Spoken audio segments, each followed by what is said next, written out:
बोलो खुदावंद यीशु मसीह की, बोलो खुदावंद यीशु मसीह की, सेनाओं के यहोवा प्रभु यीशु मसीह की। ये मेरे लिए बड़े खुशी, आदर और गर्व की बात है कि हम एक ऐसे मसीहा का जन्म मना रहे हैं जो सारी दुनिया पर राज करता है। आमीन। राज करने का मतलब क्या होता है, हुकूमत करने का मतलब क्या होता है कि वो अपने दबाव के साथ में नहीं, अपनी सच्चाई और अपने प्रेम और अपने अच्छे स्वभाव के चलते दिलों में राज करता है। इसलिए मेरी मोहब्बत उससे और अधिक है और ज्यादा है। उस जीवते परमेश्वर को कोटि कोटि नमन करते हैं जो आज से 2000 वर्ष पूर्व हमारे लिए अद्भुत योजना को बना करके, ताकि मैं और आप स्वतंत्रता की जिंदगी को, पाप मुक्त जीवन को, अंधकार से ज्योति में ले आने वाली जिंदगी को स्वतंत्रता के साथ में आनंद पूर्वक समझते हुए जी सके। इसलिए प्रभु यीशु मसीह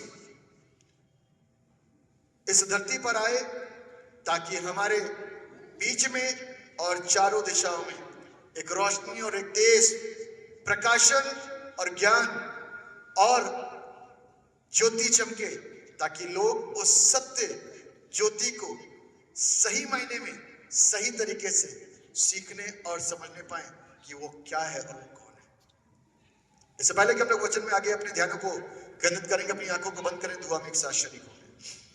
जीवित और समर्थी पिता परमेश्वर, राजाओं के राजा, प्रभु के प्रभु, हम आपको हृदय से धन्यवाद अर्पित करते हैं इस बात को लेकर के कि प्यारे पिता, आज हम एक बड़े जश्न को मना रहे हैं। ना सिर्फ हम, ना सिर्फ हमारा चर्च, परंतु सारी दुनिया उस बालक के जन्म को जो जगत का उद्धार करता और मुक्तिदाता है, सब मिल करके मनाते हैं इस जोश के साथ में कि वो प्रभु जो सारी दुनिया के लिए आया और जिन लोगों के जिंदगी के अंदर वो अपनी बातों को बता चुका है, उन लोगों से आशाएं रखता है कि उसने जन्म तो हमारे जीवन के अंदर ले लिया, या हम उससे दुआ कर रहे हैं, लेकिन वो कुछ हमारे से अपेक्षाएं करता है, हमारे शरीर से, हमारे हर एक अंदाज से, कि हम उस परमेश्वर को दूसरों तक पहुंचाएं, ताकि कोई भी जन अज्ञानी अवस्था में न चला जाए। आप दया करेंगे, हम बरकत पाएंगे इस वचन को सीखने में, इस वचन को सिखाने में, इस वचन को बताने में। मुझ पर अपनी दया को करिए पिता परमेश्वर, पवित्र आत्मा को सहायता के रूप में मुझे दे करके, मुझ में डाल करके, ताकि मैं वो आज बातों को रख सकूं जो हमारी आत्मिक उन्नति के लिए जरूरी है और दूसरे की जिंदगी के ऊपर अपनी एक अमिट छाप और एक असर को छोड़ सकती है। आप दयावान परमेश्वर अपनी करुणा को हम सबों के ऊपर बनाते हुए अपने प्रेम की बारिश इस वचन के माध्यम से कीजिए, ताकि हर एक जिंदगी के ऊपर यह वचन एक बीज के रूप में गिरे और फलवंत हो सके। धन्यवाद पिता, आपने हमारी प्रार्थना को सुन लिया। सारा आदर महिमा गौरव आपको देते हुए इस दुआ को अपने उद्धार करने वाले एकमात्र जीवित और समर्थी प्रभु यीशु नासरी के नाम होकर के मांगते दया से सुनिए और कबूल कीजिए। आमीन।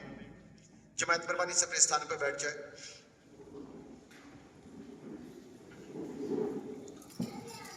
प्रभु यीशु मसीह के जन्म दिवस की हार्दिक शुभकामनाएं आप सबको, आपके परिवारों को, मेरी ओर से, मेरे परिवार की ओर से, चर्च कमेटी की ओर से, जितने बाहर से हमारे भाई बहन आए हुए हैं, अन्य विश्वास के, आपको भी हमारी तरफ से बहुत सारी दुआएं और प्रार्थनाएं और आपकी आज के दिन की शुभकामनाएं बहुत आयत के साथ में प्राप्त हो। और हमारे सेंट थॉमस फैमिली को भी मेरे और मेरे परिवार की ओर से इस ख्रीस्त जन्म के पावन पर्व की हार्दिक शुभकामनाएं बधाई के तौर पर आपको प्राप्त होने वाली सके। बड़ा खूबसूरत पर्व सारी दुनिया मनाती है। बाइबल कहती है, सुनहरा पद बाइबल का क्योंकि परमेश्वर ने जगत से ऐसा प्रेम किया। किससे? उसमें ईसाई शब्द कहीं नहीं जुड़ा है। सारी दुनिया से, सारे जगत के लोगों से, पूरे ब्रह्मांड से ऐसा प्रेम किया कि उसने अपना एक लौता पुत्र दे दिया, ताकि जो कोई उस पर विश्वास लाए वो हलाक ना हो, वो अपनी जिंदगी पाए। आमीन। परमेश्वर का प्रेम जगत के सब लोगों के लिए, इसीलिए सारी दुनिया आज के इस पावन पर्व को बड़े हर्ष और उल्लास के साथ में मना रही है। चर्चेस मना रहे हैं, हर मसीह परिवार मना रहा है, शॉप्स में एक खासा उन्माद है, जगह जगह सारी दुनिया में, हर सिटी, हर कंट्री के अंदर एक अलग जश्न, एक अलग सेलिब्रेशन है। लेकिन आज जो गीत अभी गाया गया, ये हकीकत है, और इस गीत के ऊपर यदि हम स्थिर रहें, सिर्फ गाएं नहीं, स्थिर रहें और ऐसी मांग और ऐसी कामना करें, तो मेरी जिंदगी का उद्धार हो सकता है। जन्म लियो, जन्म लियो, मेरे जीवन में यीशु जी जन्म लियो। इसका मतलब अभी तक जन्म उसने लिया नहीं है। गीत के माध्यम से संदेश तो यही आ रहा है कि अभी तक जन्म लिया नहीं है, या फिर और लोगों के लिए यह संदेश हम इस गीत के माध्यम से देना चाहते हैं कि हर एक जीवन के अंदर प्रभु यीशु का जन्म हो। क्योंकि जन्म क्यों हो उसका, और क्यों इतना हम प्रेशर दे रहे हैं, क्यों हम इस बात को बार बार बोल रहे हैं कि उसका जन्म हो? क्योंकि वो परमेश्वर है, वो सत्य है, वो मार्ग है, वो जीवन है। चुनाव मेरे और आपके हाथ में है। किसी को किसी दुकान का सामान पसंद है, किसी को किसी दुकान का दुकान का सामान पसंद है, किसी को किसी की आदत पसंद है और किसी को किसी की आदत पसंद है। कई बार हम सामान की क्वालिटी और किसी के व्यवहार के चलते पहुंचते हैं। आज की तारीख में बहुत कुछ है इस दुनिया में, लेकिन आज मैं और आप जब यीशु को जान करके, समझ करके उसके जन्म को समझने की कोशिश करें, तो मैं आज उसके जन्म के ऊपर स्थिर रहते हुए आपको उसके जन्म के विषय की खासी कुछ बातों को बताऊंगा, ताकि हम उसको वॉच करें। भजन संहिता 34 उसका 8वां पद कहता है, परख कर देखो यहोवा कितना भला है। बड़ी खूबसूरत सी एक अंतरा है, लिखा है, दुनिया में अगर नामे मसीहा नहीं होता, दुनिया में अगर नामे मसीहा नहीं होता, तो होता है खुदा मालूम नहीं होता। ना होते खुदा पैदा रूहे पाक से यीशु, होता है खुदा कैसा मालूम ना होता। यह बड़ी हकीकत बात है कि हम मनुष्य हैं और पापी हैं। इस बात को हमको मान लेने की जरूरत है। क्यों पापी हैं उसको मैं, हमारे और अन्य भाई बहन लोग भी बैठे हैं, क्योंकि कई बार हम अपने आप को पापी नहीं मान पाते, क्योंकि शायद हम उसको समझ नहीं पाते कि पापी हम किस तरीके से गिने जाते हैं। भजन संहिता उसका 51 अध्याय और उसके 5वें पद में लिखा हुआ है, देख मैं अधर्म के साथ उत्पन्न हुआ और पाप के साथ अपनी माता के गर्भ में पड़ा। क्या लिखा है? देख मैं अधर्म के साथ उत्पन्न हुआ और पाप के साथ अपनी माता के गर्भ में पड़ा। इससे एक चीज का संदेश मिलता है, इससे एक चीज के विषय में जानकारी मिलती है कि जो ब्लड मेरे और आपके अंदर आया वो पापी था। जो रक्त, जो खून मेरे और आपके अंदर आया वो पापी था। और लिखा हुआ है अय्यूब उसका 25 अध्याय और उसके चौथे पद में, अय्यूब की पुस्तक उसका 25 अध्याय और उसके चौथे पद में लिखा हुआ है, फिर मनुष्य परमेश्वर की दृष्टि में धर्मी कैसे ठहर सकता है? मनुष्य परमेश्वर की दृष्टि में धर्मी कैसे ठहर सकता है? जो स्त्री से उत्पन्न हुआ है वो कैसे निर्मल हो सकता है? जो स्त्री से उत्पन्न हुआ है वो कैसे निर्मल हो सकता है? इसीलिए हमको इस बात को समझ में आता है कि जो जन्म होते हैं वो जन्म के अंदर वो पवित्रताई, वो धार्मिकता नहीं पाई जाती। क्योंकि जब परमेश्वर ने आदम की रचना करी थी तो आदम कैसी अवस्था में था? एक पुतले की अवस्था में था। मिट्टी से उसको रचा बनाया गया और एक पुतला था, एक साधारण पुतला। छोटा सा उदाहरण, आत्मा निकल गई तो हम पुतले हैं। हमारा हाथ उठा करके छोड़ दोगे नीचे गिरेगा, पैर उठा करके छोड़ दोगे नीचे गिरेगा। पुतले हैं, कुछ नहीं कर सकते। लेकिन आत्मा जब तक रहेगी हमको कोई हाथ भी नहीं लगा सकता। आप एक मारोगे, हम दो मारेंगे। आज का रिवाज है ऐसा। क्यों? क्योंकि आत्मा है ना, आत्मा तो रिएक्ट करेगी और आत्मा नहीं तो कोई रिएक्शन नहीं होगा। तो ये परमेश्वर ने जब आदम को रचा और बनाया था तो पुतला बनाया, लेकिन उसके अंदर कोई काम नहीं हो रहा था, सजीव अवस्था नहीं थी। इसलिए प्रभु ने उसके नथनों में अपना श्वास डाल करके, रूह डाल करके, आत्मा डाल करके, स्पिरिट डाल करके उसको जीवित प्राणी बना दिया। कैसे कर दिया? जीवित प्राणी बना दिया। अब जो आत्मा उसके अंदर है ना, आप सोचिए, ये वाली पैदाइश को आप ध्यान से सुनिएगा। ये वाली पैदाइश कहां से और कैसे है? पवित्र आत्मा के द्वारा, परमेश्वर की आत्मा के द्वारा। समझ पा रहे हैं आप सब? ये वाली पैदाइश परमेश्वर की आत्मा के द्वारा है। लेकिन जो स्त्री से जन्म है वो पवित्र आत्मा से नहीं है। जो स्त्री से जन्म हो रहा है, जो स्त्री और पुरुष से जन्म हो रहे हैं, वो पवित्र आत्मा के द्वारा नहीं है। वो मनुष्य के ब्लड के द्वारा सारा कार्य चल रहा है। और जो पैदावार होती है, जो ब्लड के अंदर सिन है, जो ब्लड के अंदर पाप है, वही पाप धारा के साथ में संतानों में आता है। इसलिए हम बाय बर्थ पाप की दशा में पाए जाते हैं। दूसरा सवाल आप उठा सकते हैं कि बच्चा तो कभी गुनाह नहीं करता, पाप नहीं करता। बिल्कुल ठीक कह रहे हैं, वो बिल्कुल पाप नहीं करता। कई बार ऐसा भी देखा गया है, माँ बाप के बुरे कर्मों का भुगतान संतानें भुगतती।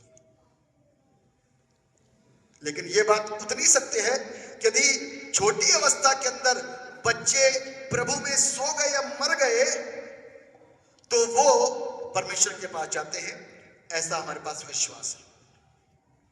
तो जिस चीज को, जिस जन्म को मैं आपको बताना मांग रहा हूं, जब यीशु मसीह का जन्म हुआ, निकाल लीजिए मेरे साथ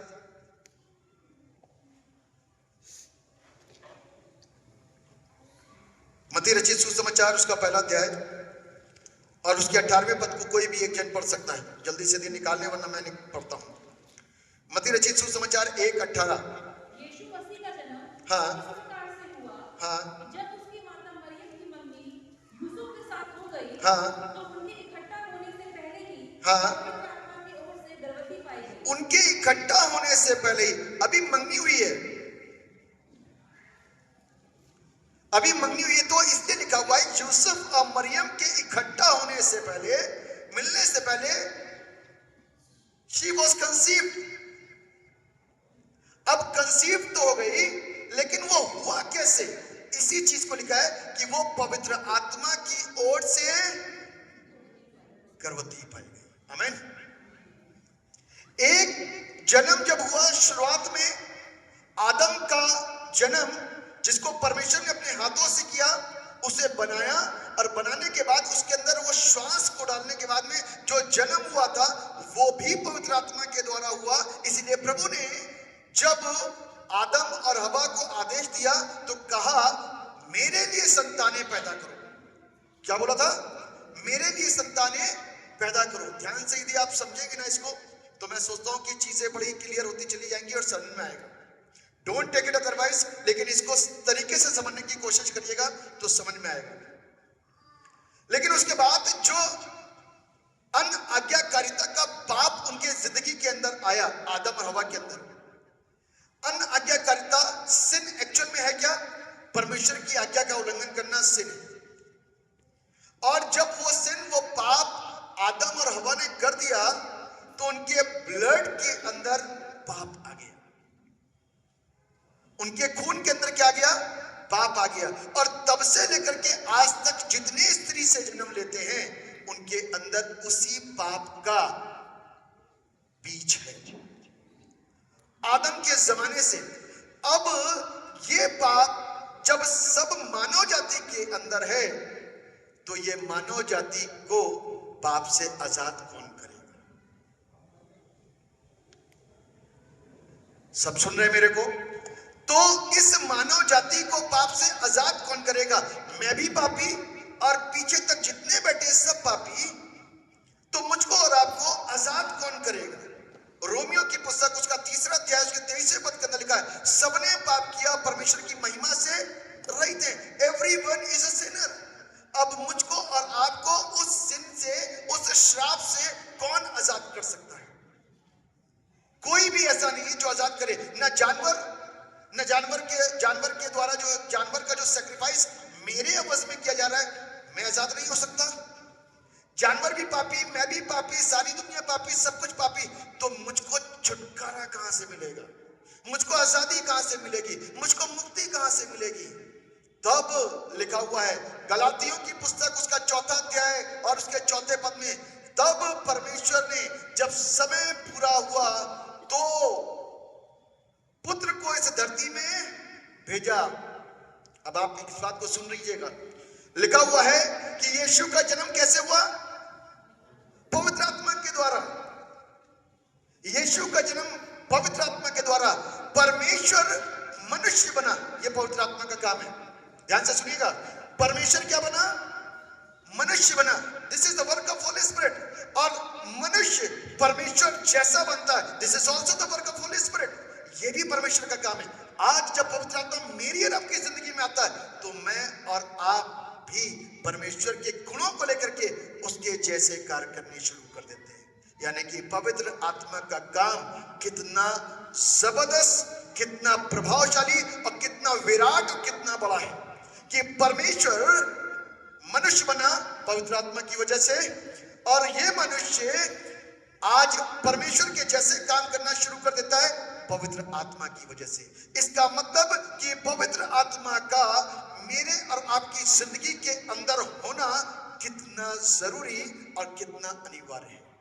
दैट मीन्स कि पवित्र आत्मा के बगैर मैं और आप उस दिशा में नहीं जा सकते जहां प्रभु मुझको खींच करके ले जाना चाहता है। पवित्र आत्मा के बगैर मैं और आप वो मसीही, वो लोग नहीं बन सकते जैसा प्रभु एक अपेक्षा करके बैठा हुआ है कि ये मेरा है। हम नाम किए हो सकते हैं, इसीलिए आज यीशु का जन्म मुझको और आपको ये इशारा करता है कि वो जगत के पापियों को उनके पाप से आजाद करने के लिए आया। पढ़िए मत्ती रचित सुसमाचार उसका 1 अध्याय उसके 21 पद को पढ़िए। 1:21। वो कहलाता है और उसके भाई अन्द्रियास को झील के जाल डाल। नहीं, मत्ती 1:21। वो पुत्र जनेगी तो उसका नाम यीशु रखना, क्योंकि वो अपने लोगों का उनके पापों से क्या करेगा? उद्धार करेगा। मेन काम यीशु मसीह का जन्म लेने का कि वो उनके अपने लोगों का, अब अपने का मतलब क्या हुआ? हम तो प्रभु की संतान है ना, तो उसकी दृष्टि में तो सारे अपने हुए। जिस माँ बाप के 5 बच्चे होंगे और वो बोलेगा मैं अपने बच्चों के लिए कर रहा हूं, तो अपने बच्चों का मतलब उसके अपने बच्चे। और आज परमेश्वर कह रहा है कि मैं उसके अपने लोगों के लिए, तो आदम उसका अपना था और उससे जुड़ी जितनी भी संतानें सब उसकी। तो मैं और आप ये नहीं कह सकते कि वो सिर्फ इस्राएल के लिए या सिर्फ विश्वासियों के लिए आया। वो अपने लोगों के लिए, दुनिया के हर एक उस लोगों के लिए जो आदम की नस्ल से पैदा होते हुए चले आ रहे हैं। वो अपने लोगों का उनके पापों से क्या करेगा? उद्धार करेगा। पापों से आजाद होना ही उद्धार होता है ना? पापों से आजाद होना ही उद्धार होता है। पाप क्या होता है सब जानते हैं। जो छुप के किया जाता है वो पाप है। जो गंदी सोच के साथ किया जाता है वो पाप है। जो परमेश्वर की आज्ञा की अवहेलना करके किया जाता है वो पाप है। जो किसी को रुस्वा किया जाता है वो पाप है। किसी के लिए बुरी कामना की जाती है वो पाप है। यदि किसी के लिए अच्छा सोचा जाए वो भलाई है। किसी के लिए अच्छी सोच रखनी वो भलाई है। लेकिन जो किसी के विरोध में जाकर के किया जाता है, परमेश्वर के विरोध में जाके किया जाता है, गलत सोच के साथ में किया जाता है, ऑल सिन, सब पाप है। अब जो पाप का घड़ा पाप में पूरे लदे में दिखता नहीं है। बाहर से तो आज हम सेलिब्रेशन कर रहे हैं और मैं सोचता हूं कि सभी लोग अच्छी तरीके से नए ड्रेसअप में होकर के यहां पर मौजूद हुए। ये इतने खूबसूरत दिख रहे हैं, मैं और आप इतने खूबसूरत दिख रहे हैं कि पाप ढका हुआ है अंदर। पाप कहां है? कोई पाप शेयर करेगा अपनी बड़ाई शेयर कर सकते हैं, मैंने ये किया। कोई पाप शेयर करेगा कि मैंने कल रात में ये पाप किया? कोई शेयर नहीं करेगा, सब शांत रहेगा। पाप कोई नहीं बताता। गरीब भी पाप करता है, अमीर भी पाप करता है, अनपढ़ भी पाप करता है, पढ़ा लिखा भी पाप करता है, पैसे वाला भी पाप करता है और गरीब इंसान भी पाप करता है। हर प्रवृत्ति का जवान भी पाप करता है, बूढ़ा भी पाप करता है, बच्चा भी पाप करता है। हर एक व्यक्ति पापी है। इसका मतलब कि पाप कितना बड़ा जो हमारे जिंदगियों के अंदर छिपा बैठा है और मैं और आप उसको सपोर्ट करते हैं क्योंकि हम उसको निकालना नहीं चाह रहे। पाप मेरी जिंदगी की एक आदत बना हुआ है। पाप मेरी प्रैक्टिस में आ चुका है। पाप छुप करके किया जा रहा है और इसी पाप को दूर करने के लिए संसार का एक भी व्यक्ति नहीं था जो इस पाप से मुझको और आपको आजाद कर सकता। एक भी व्यक्ति नहीं था जो मेरे और आपके लिए उस पवित्र लहू को, उस सैक्रिफाइस को दे ताकि मेरा और आपका गुनाह क्षमा किया जाए हमेशा के लिए। तब बाइबल कहती है परमेश्वर ने अपने इकलौते पुत्र यीशु को भेजा। तब वो यीशु आया ताकि मुझको और आपको पाप से आजाद कर दे। अभी यीशु का जन्म हुआ है, अभी हम आजाद नहीं हुए। यीशु का जन्म हुआ है, अभी हम आजाद नहीं हुए, क्योंकि ये सारी कहानी जो है ना, यीशु का जन्म, यीशु की मृत्यु, यीशु का पुनरुत्थान, यीशु का दोबारा आगमन, ये सारी कहानी सिर्फ एक बात के ऊपर निर्भर कर रही है कि प्रभु अपने पुराने आदम को चाहता है और उसी जगह पे चाहता है जहां पर वो संगति किया करता था। वो संगति ब्रेक हुई, हजारों वर्ष हो गए, आज भी वो उस संगति का इंतजार कर रहा है। इसलिए बाप से कहता है, बाप जैसा तू मुझ में है और मैं तुझ में हूं, वैसे ही ये भी हम में होंगे और हम इनमें होंगे। जहां मैं रहूंगा वहां ये रहेंगे। ऐ बाप, जैसे दुनिया हमसे बैर रखती है वैसे इनसे भी बैर रख रही है। क्यों? क्योंकि इन्होंने तुम्हारी शिक्षाओं को, हमारी शिक्षाओं को ग्रहण करना शुरू कर दिया है, पाप को मिटाना शुरू कर दिया है। यीशु आया ना, तो क्या आया? ज्ञान आया। हमको पता चला कि व्हाट इज सिन, वरना उससे पहले हमको पाप नहीं पता था पाप क्या होता है। यीशु आया तो परमेश्वर की बातों को लेकर के आया, क्योंकि यीशु सिर्फ एक साधारण मनुष्य बनकर के ही नहीं आया जिसको मैं और आप 2024 साल पुराना कृष्ण यीशु मानते हैं। यीशु वही परमेश्वर है जो आदि में था, जिसने सृष्टि को रचा और बनाया। इब्रानी की पुस्तक आपने पढ़ी है, उसी इब्रानी की पुस्तक के अंदर जिक्र है, उसके बगैर कोई भी सृष्टि नहीं हुई। चूंकि यीशु को मनुष्य के बीच में आना था, इसलिए उसने इनकार्नेशन, देह धारण किया, ताकि वो मनुष्य के बीच में चले फिरे रहे, मेरे रब के समान गाना गाए। और जब हम ऐसा करेंगे ना और ऐसा करते हैं तो मेरा आपका लाइफ स्टाइल दूसरे के लाइफ स्टाइल से कुछ तो फर्क दिखाई देगा। यदि मेरे अंदर मसीह है, यदि मेरे अंदर पवित्र आत्मा है, तो मेरा लाइफ स्टाइल दूसरे के लाइफ स्टाइल से फर्क दिखाई देगा। हो सकता है कि कोई नशा करता हो और मैं यीशु के वचनों को सुन करके स्वीकार करके अपने इस पाप को छोड़ बैठा हूं।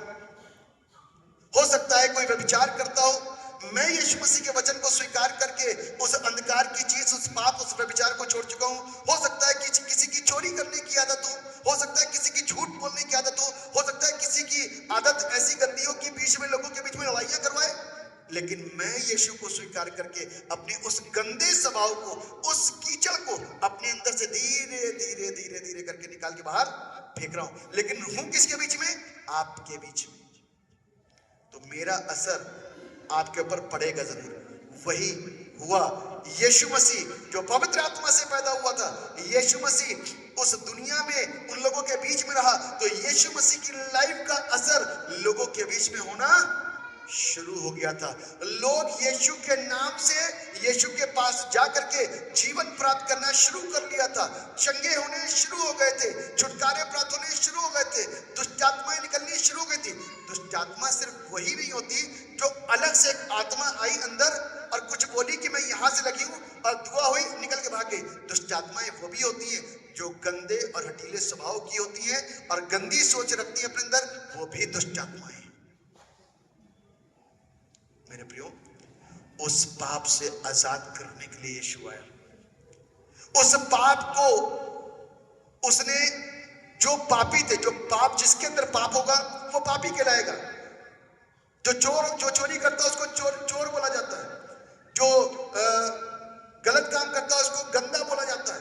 लेकिन जो पापी होता है, उस पापी को यीशु मसीह ने मारा नहीं, पीटा नहीं, देश निकाला नहीं करा, समाज निकाला नहीं करा, अपने बीच से भगाया नहीं, अपने बीच से हटाया नहीं। उस पापी व्यक्ति को गले लगाया और प्यार किया। This is the another attitude.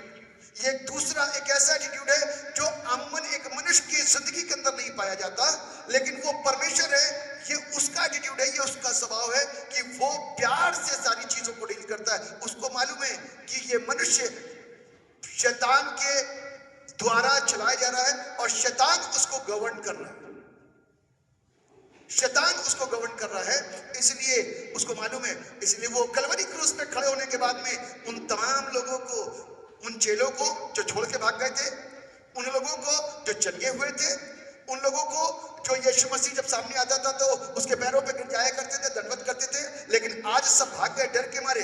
यीशु कहता है, ऐ बाप इन्हें माफ कर, क्योंकि ये नहीं जानते कि क्या करते हैं। ये सारी चीजें प्रभु के प्रेम के द्वारा प्रकट हुई और उसने मेरे और आपके अंदर के पाप को मुझसे और आपसे दूर किया।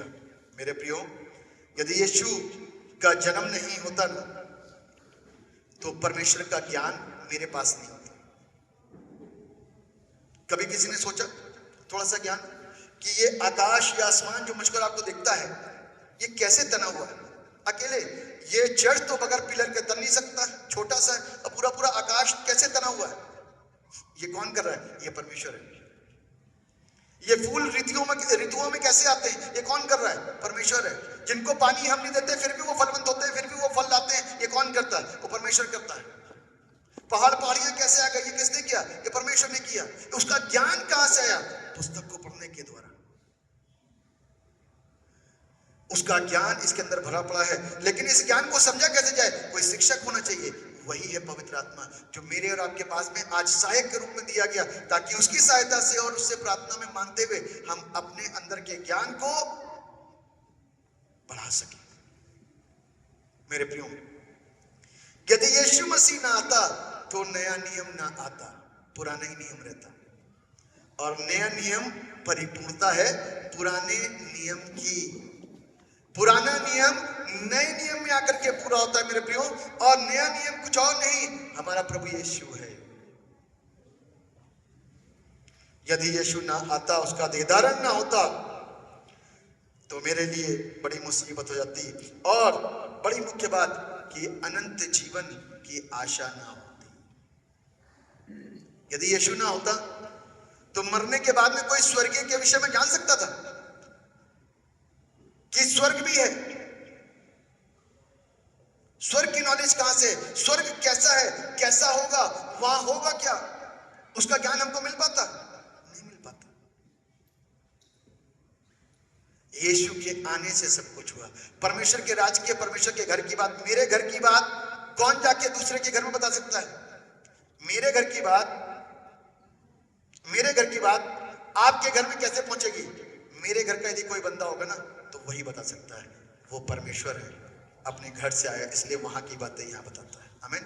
इसको बोलते हैं परमेश्वर के घर का ज्ञान और उसके स्थान का नॉलेज, जो उसके आने से मुझको और आपको मिला। मेरे प्रिय, जब वो आया ना, मेरे बीच में चला फिरा रहा, पवित्र आत्मा का काम किया, तो मेरी और आपकी जिंदगी को वो अब इस्तेमाल करना चाहता है।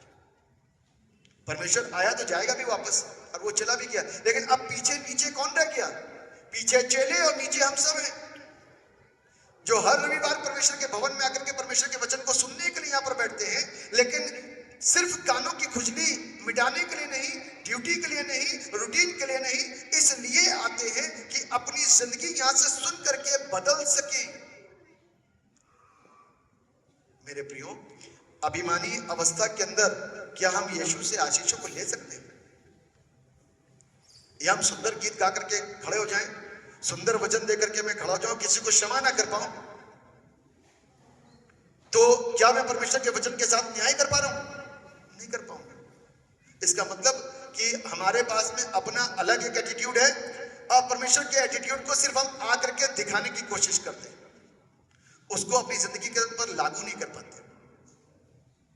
यदि परमेश्वर का स्वभाव, परमेश्वर की बातें, परमेश्वर का वचन मेरी जिंदगी के अंदर लागू नहीं हो रहा ना, तो इसका मतलब कि हम व्यर्थ मसीहत को जी रहे हैं और बदनाम कर रहे हैं। एक ना एक दिन तो बदनाम कर ही देंगे।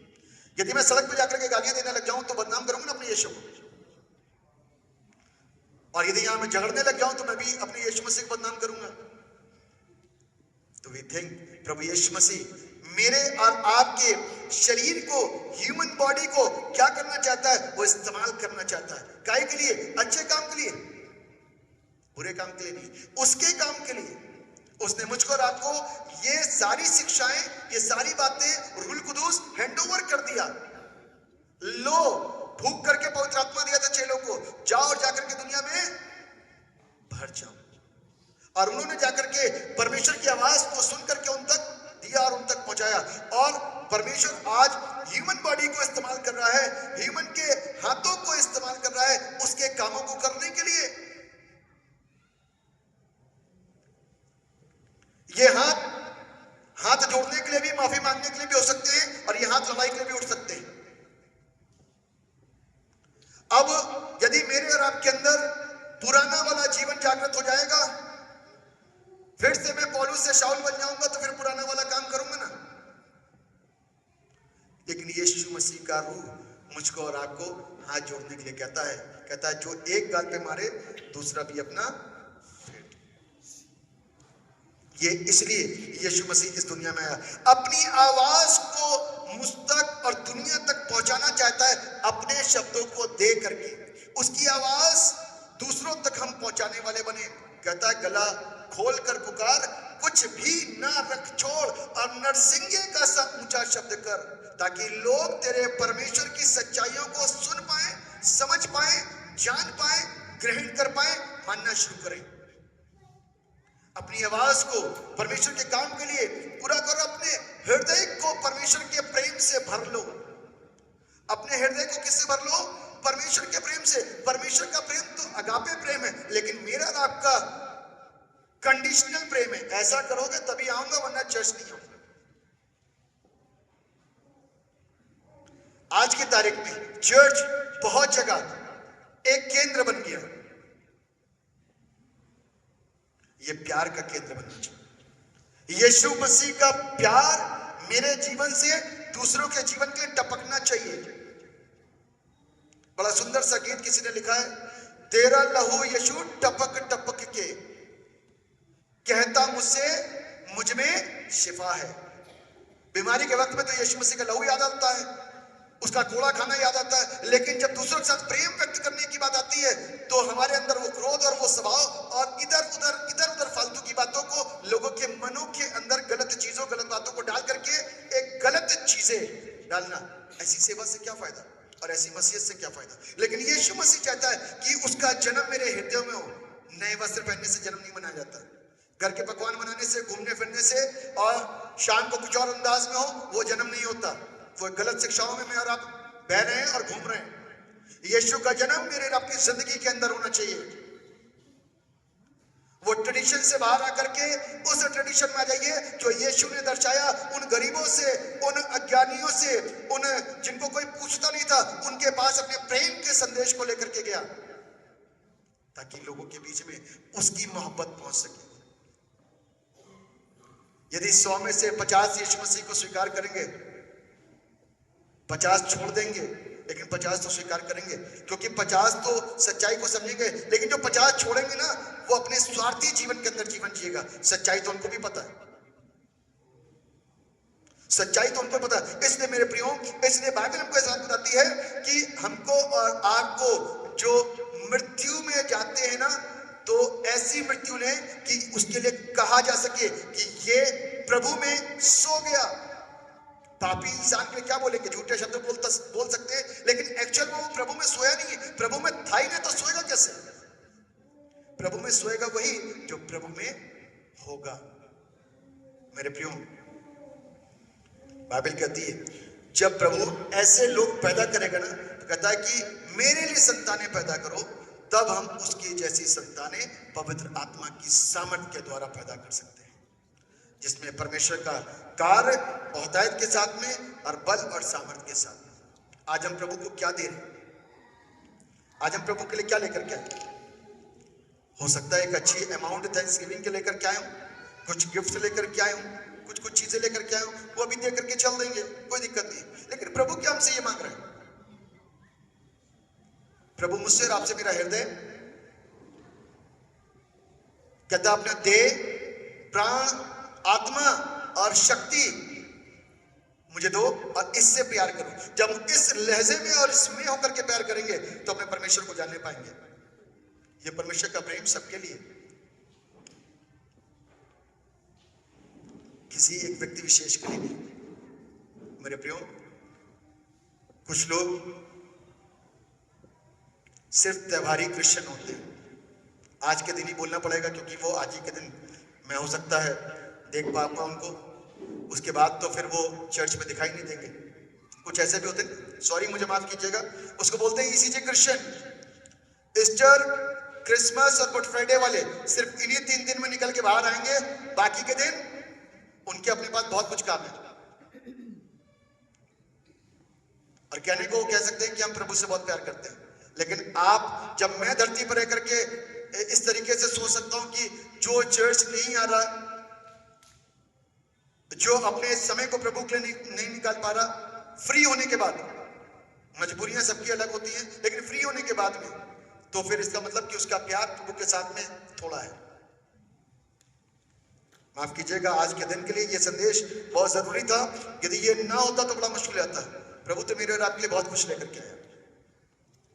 जो अंधेरे में थे उनके लिए ज्योति लेकर के आया, जो दुखों में पड़े हुए थे उनके लिए शांति लेकर के आया, जो पाप में पड़े हुए थे और सोचते थे अब कुछ नहीं हो सकता, उनके लिए क्षमा लेकर के आया। और जो लोग कोशिश कर रहे थे कि हमको उद्धार मिल जाए पापों से आजाद होकर के, तो उनके लिए उद्धार लेकर के आया। और जो प्रयासरत रहेंगे उनके लिए अनंत जीवन लेकर के आया, इटर्नल लाइफ। गिफ्ट तो वो लेकर के आया है। हम क्या गिफ्ट लेकर के आए? वो मुझसे और आपसे मेरी युवावस्था को, मेरे समय को, मेरे टाइम को चाहता है कि मैं उसको दूं ताकि वो मेरी जिंदगी से खुश हो सके। ये तो क्रिसमस अब गया, तो हो सकता है कि मेरा और आपका आनंद थोड़ी देर के बाद में ठंडा हो जाएगा, खत्म, फिर नई तरीके से स्टार्ट होगा। लेकिन जिसकी जिंदगी के अंदर पवित्र आत्मा और परमेश्वर आ गया, उसकी जिंदगी का आनंद कभी भी खत्म नहीं होगा मेरे प्रिय। और प्रभु वही चाहता है कि मेरे आपके अंदर वही उत्साह और वही जोश और वही आनंद बना रहे, ताकि मैं और आप उस आनंद के साथ में हर दिन यीशु के जन्म को जिए और सेलिब्रेट करें। आज के दिन की बहुत बहुत शुभकामनाएं। कुछ चीजें मुझे मालूम है कष्टकारी हुई होंगी, थोड़ी सी कड़वी लगी होंगी, लेकिन उसको समझने की कोशिश करिए। बाइबल आपके पास में है, उसको समझने की कोशिश करिए। लेकिन यदि मैं और आप इसको एक कड़वी मेडिसिन के द्वारा रिसीव करेंगे तो ध्यान रखिए वो असर भी करेगी और मेरी उस बीमारी के उस अवस्था को, उस घाव को वो दवा दूर करेगी जो यहां से मिली है और मैं ठीक हो जाऊंगा। अब प्रभु यीशु मसीह के पास सहर्ष वापस लौट के आऊंगा और आऊंगी और तब मेरा प्रभु मुझे पसंद करेगा। हो सकता है आप में से कुछ और कह भी दें बाद में, 1 साल के बाद, पादी साहब पिछले साल के वचन ने मेरी जिंदगी को बदल दिया। तो यदि मैं ना बोलूं तो आपको कभी किसी ने बोला ही नहीं तो हम कैसे समझते? तो बोलना जरूरी है। परमेश्वर आप सबको ब्लेस करे, इस वचन के द्वारा आप आशीषित किए जाए, मैं आशीषित किया जाऊं। दुआ करेंगे। जीवित और समर्थी पिता परमेश्वर, राजाओं के राजा, प्रभु के प्रभु, हम आपको हृदय से धन्यवाद देते हैं। एक उद्धारकर्ता का जन्म, प्रभु के प्रभु का जन्म, जो सारी दुनिया से प्यार करता, सारी दुनिया पर राज करता, सब कुछ, सारा ब्रह्मांड, आंधी तूफान, हर एक चीज उसके इशारे पर चलती और रुक जाती है। हम उस परमेश्वर के जन्म उत्सव को मना रहे हैं और एज पर द बाइबल वो आदि और अंत, अल्फा और ओमेगा है, जिसके ना जन्म का पता ना उसकी मृत्यु का पता। इसलिए यह चीज समझनी लोगों के लिए मुश्किल थी, लेकिन मनुष्य को पाप से आजाद करने के लिए जो एक तिथि चयन की गई, चुनी गई, जो वक्त मुकर्रर किया गया, उस वक्त पर जो जन्म हुआ, उस वक्त से और उस दिन को हम यीशु के जन्म के रूप में जानते हैं और उसी को मनाते हैं। प्रभु आप सबों को बड़ी बरकत दीजिए और अपनी महिमा के लिए बहुतायत के साथ में इस्तेमाल करिए। दुआ अपने उद्धार करने वाले एकमात्र जीवित और समर्थी प्रभु यीशु नासरी के नाम में होकर के मांगते थे, ऐसे सुनिए और कबूल कीजिए। आमीन।